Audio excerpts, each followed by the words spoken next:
Lie number one, labor unions are bad for workers. Wrong. Unions are good for all workers, even those who aren't unionized. In the mid-1950s, when a third of all workers in the United States were unionized, wages grew in tandem with the economy. That's because workers across America, even those who were not unionized, had significant power to demand and get better wages, hours, benefits, and working conditions. Since then, as union membership has declined, the middle class has shrunk as well. Lie number two, unions hurt the economy. Wrong. When workers are unionized, they can negotiate better wages, which in turn spreads the economic gains more evenly and strengthens the middle class. This creates a virtuous cycle. Wages increase, workers have more to spend in their communities, businesses thrive, and the economy grows. Since the 1970s, the decline in unionization accounts for 1/3 of the increase in income inequality.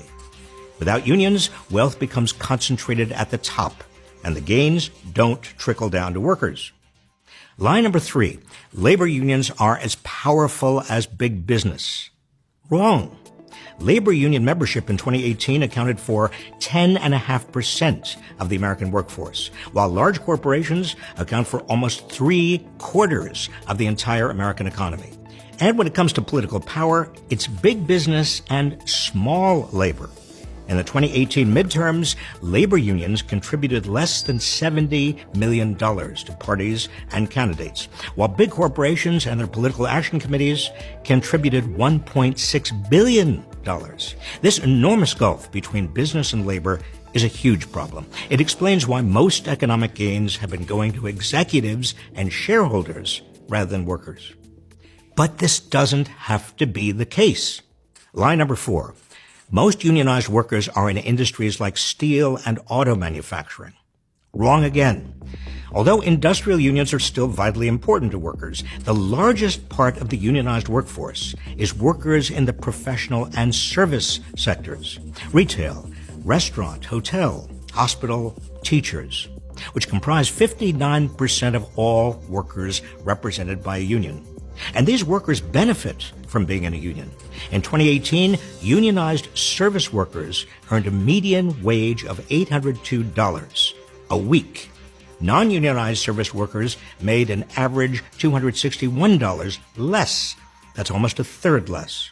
Line number five. Most unionized workers are white, male, and middle-aged. Some unionized workers are, of course, but most newly unionized workers are not. They're women. They're young, and a growing portion are black and brown.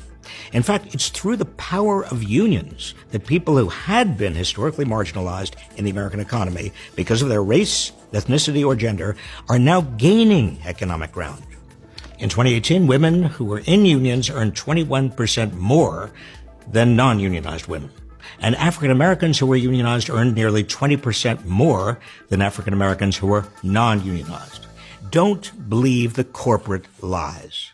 Today's unions are growing, expanding, and boosting the wages and economic prospects of those who need them most.